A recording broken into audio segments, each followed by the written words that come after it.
जय Hind and welcome to our छात्रगढ़ YouTube channel. Chhattisgarh शिक्षक भर्ती जो हाल फिलहाल में चर्चा का विषय बनी हुई है। हाई कोर्ट के एक ऑर्डर आने के बाद अब ये भर्ती में जो भी ऐसे थे जो बीएड कर रहे हुए थे, उनकी आज संकट पे है। उनका भविष्य में संकट के बादल पूरे मंडरा रहे हैं। हाई कोर्ट का जो भी डिसीजन है या कभी भी रहता है, वो तो सर्वमान्य रहता ही है। उस पर ज़्यादा से ज़्यादा क्या किया जा सकता है, उसको चैलेंज करके नेक्स्ट बेंच पर जाया जा सकता है, हायर बेंच पे जाया जा सकता है, या उस पर रिव्यू लगाया जा सकता है। और वो तमाम प्रोसेस तो वो करेंगे, वो एक अलग चीज़ होती है। बाकी जो ऑर्डर रहता है वो तो सबको मानना ही पड़ता है और उसको इम्प्लीमेंट करना ही पड़ता है। लेकिन अगर यहाँ पे एक बात आती है, वो बात ही आती है कि आखिर ये सब के बाद गलती किसकी हो है। मतलब मेहनत भी कर रहे हैं बच्चे, एग्जाम भी क्रैक कर रहे हैं, रैंक भी लेके आ रहे हैं। जब नोटिफिकेशन आया था, नोटिफिकेशन में उनका क्राइटेरिया में वो एलिजिबल भी थे, उनकी जो भी डिप्लोमा डिग्री जो भी रहे उसको माना भी गया था। उसके बाद वो फॉर्म फिल करे थे, मेहनत करे, नौकरी करे, उसके बाद वो बाहर हो जा रहे। तो इसमें गलती किसकी है, इसको समझना पड़ेगा। अगर यही सिस्टम चलते रहा, हमने अभी कुछ दिन पहले देखा था एक माननीय उच्च न्यायालय में बहुत वरिष्ठ जज के द्वारा ये कहा गया था कि आज के डेट में कोई भी भर्ती बिना कोर्ट कचहरी के टाइम बर्बाद करे खत्म होती ही नहीं है। हर भर्ती कोर्ट में पहुंच रही है और ये हकीकत है। यकीन मानो, कोई भी एग्जाम कोई भी क्रैक कर रहा है, या तो उसको इंतजार करना पड़ता है, या कोर्ट पहुंचना पड़ता है, या बिना किसी रीजन को उसको डिले किया जाता है। और यहाँ तो ये हो रहा है कि नौकरी मिलने के बाद 6-6 महीने की सैलरी मिलने के बाद इंसान बाहर हो रहा है।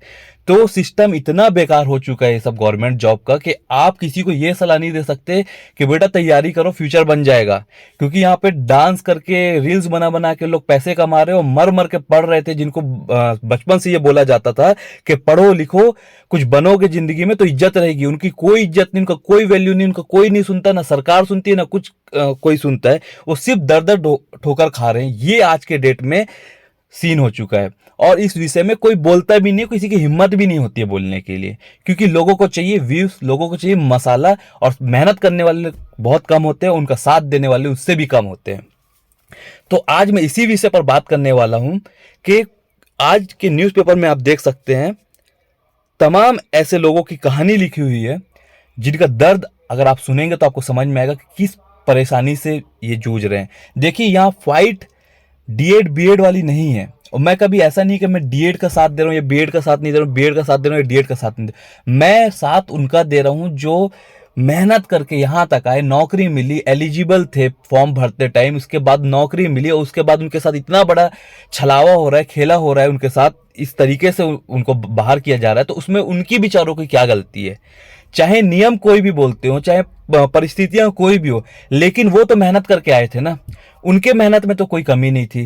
वो तो सबको पीछे पछाड़ते हुए दिन रात मेहनत करके यहां तक आए थे। तो उनके मेहनत का सम्मान कहीं ना कहीं तो करना चाहिए, ये बहुत जरूरी होता है। अगर इसको भी कोई नहीं देखे तो फिर आपके मेहनत करने का या बाकियों के मेहनत करने का कोई मतलब नहीं देता है। सबसे पहले यहाँ पे आप देखिए, केस नंबर 1 है। यहाँ पे ये कहा गया कि मनेन्द्रगढ़ के सरकारी स्कूल में प्राइमरी टीचर की नौकरी कुछ माह पहले लगी। गवर्नमेंट जॉब लगने के बाद शादी तय हुई। इस बीच बीएड के आधार पर प्राइमरी स्कूल में बने उम्मीदवारों की नियुक्ति निरस्त करने संबंधी कोर्ट का निर्णय आया। इसके बाद लड़की पक्ष से फोन आया और उन्होंने शादी के लिए मना कर दिया। मतलब उसकी नौकरी लगी, उसको सैलरी मिलने लगी, तो उसकी शादी फिक्स हो गई। और शादी फिक्स हो गई जब उसके घर वाले को सामने वालों को ये पता चला, लड़की पक्ष को, कि इसकी तो नौकरी जाने वाली है, तो उन लोग शादी के लिए मना कर दी। अब इसको कोई भी बोले कि ये लड़की की गलती है, लड़की परिवार वाली गलती, ये इंडिया है और यहाँ ऐसा ही होता है। आप मानो चाहे ना मानो, यहाँ ऐसा ही होता है और इसको आप भी नहीं बदल सकते। लड़का नौकरी कर रहा है तो लड़की की शादी होगी, लड़का नौकरी नहीं कर रहा है तो लड़के की शादी नहीं होगी।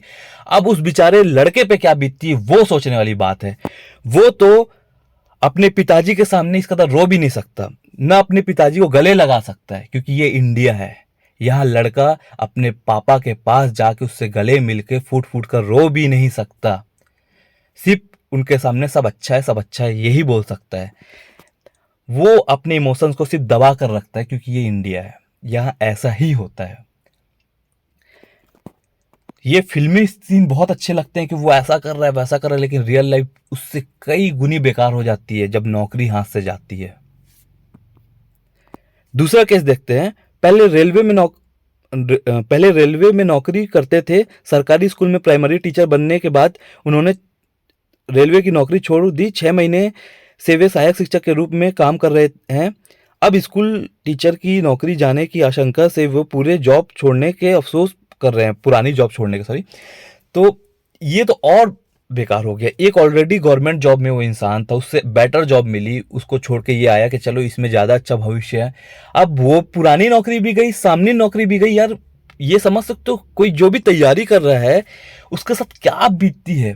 को कभी तो इस चीज़ को समझना चाहिए लाइफ में। जितने लोग भी, मैं कहना चाहता हूँ, इस वीडियो को देख रहे हैं, जो या तो जॉब में हैं या तैयारी कर रहे हैं, अगर आप अपने आप को सिचुएशन में डालकर देखिए, इस तरीके की परिस्थिति अगर आपके साथ कभी बीते तो आप क्या फील करेंगे।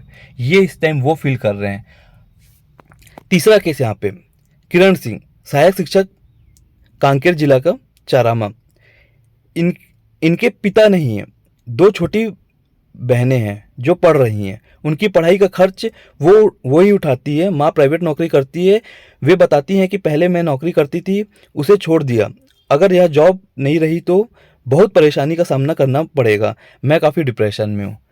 ये डिप्रेशन जायज़ है। ऑलरेडी घर में इनके, आप यहाँ देख सकते हैं, इनके पिता नहीं है, ठीक है। पूरे घर का एक साइड से जिम्मेदारी ये खुद लेकर रखी है, और ये नौकरी में लगी। घर में कितनी खुशियाँ आई होंगी, कितने महीनों सालों बाद घर में खुशियाँ आई होंगी, और ये खुशियाँ एक चुटकी में अगर चले जाएं तो कितने दुख की बात होती है। चौथा केस यहाँ पे, एक सहायक शिक्षक ने नाम छिपाने की शर्त पर बताया कि वह 39 ईयर्स के हैं।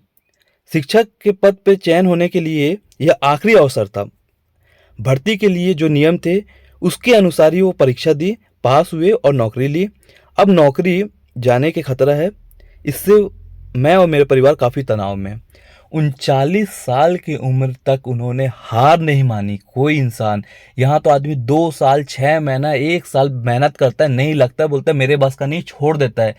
इस इंसान का आप दर्द समझिए। उसने 39 साल तक अपनी हार नहीं मानी और पास हो के रहा, ठीक है।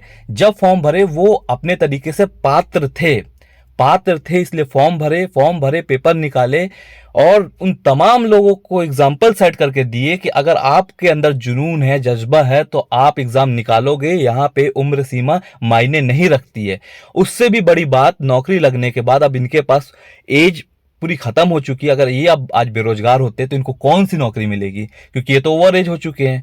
इनके पास तो कुछ बचा नहीं। जो आखिरी ऑप्शन था वो मिला था, अब वो हाथ से जा रहा है। तो इन सब लोगों के बारे में बहुत सोचना पड़ता है यार, क्योंकि ये इंडिया है, और इंडिया में सरकारी नौकरी का ही वैल्यू है। अगर सरकारी नौकरियों के साथ ही छलावा होने लगे, खिलवाड़ होने लगे, एग्जाम देने के बाद साल साल भर ज्वाइनिंग ना मिले, एग्जाम देने के बाद कोर्ट कचहरी पहुंच जाए, कोर्ट कचहरी का दरवाजा खटखटाना पड़े, और यही सब चलते रहा, तो हमारा सिस्टम पूरा का पूरा समझ लो खराब हो चुका है। इसमें सुधार आने बहुत जरूरी हो चुका है। राजनीति को शिक्षा से पूरी तरीके से अब अलग करने की जरूरत पड़ गई है, ठीक है। रोजगार को राजनीति से नहीं जोड़ना चाहिए। रोजगार इन द सेंस ये नहीं होता है कि गोबर उठवाओ, ये उठवाओ, चाय ठेला खुलवाओ, पकौड़े का ठेला खुलवाओ और उसको बोलो रोजगार। रोजगार का मतलब यहाँ पे वो है जो तमाम लोग नौकरी कर रहे हैं। मेरे लिए, मैं अपने लिए बता रहा हूँ, बाकियों के लिए क्या होता है मुझे नहीं फर्क पड़ता, मैं अपने लिए बता रहा हूँ। रोजगार मतलब वो होता है कि तमाम लोग तैयारी कर रहे हैं। तैयारी किसके लिए करें? गवर्नमेंट जॉब की। तो सरकार का भी हक बनता है कि उसको बहुत सही तरीके से पूरा शेड्यूल जारी करे, एग्जाम कंडक्ट कराए, उसमें एक आंच ना आने दे, मेहनत वाले का सम्मान हो और उनको नौकरी मिले। ये होता है सही मायने में रोजगार। और ये बदलाव अब आना जरूरी हो चुका है, क्योंकि दिन ब दिन गवर्नमेंट जॉब की जो स्थिति है ना, वो बहुत ही ज़्यादा बिगड़ते जा रही है। लोग अब कतरा रहे हैं सरकारी नौकरी के लिए तैयारी करने में।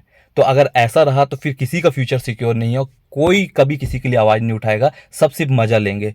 आज वही समझ सकता है जिसके साथ ये बीत रहा है। बाकी लोग सिर्फ और सिर्फ देख के मजा लेंगे और कोई कुछ नहीं करेगा। बोलेगा हमको क्या, हमारा थोड़ी ना हो रहा है, हमको तो अपने से मतलब, हमको हमारी भर्ती से मतलब, हमको इससे मतलब, हमको उससे मतलब। लेकिन किसी को किसी से मतलब नहीं। जब उन पर बीतेगी तभी वो समझ पाएंगे और तभी उनको असली दर्द क्या होता है वो समझ में आएगा। ठीक है। तो शब्दों से हर चीज नहीं हो पाता है, लेकिन शब्द बहुत कुछ मायने रखते हैं। इसलिए मेरा कहना जरूरी था तो मैंने कहा। मिलते हैं कभी और नेक्स्ट वीडियो में। जय हिंद, जय भारत।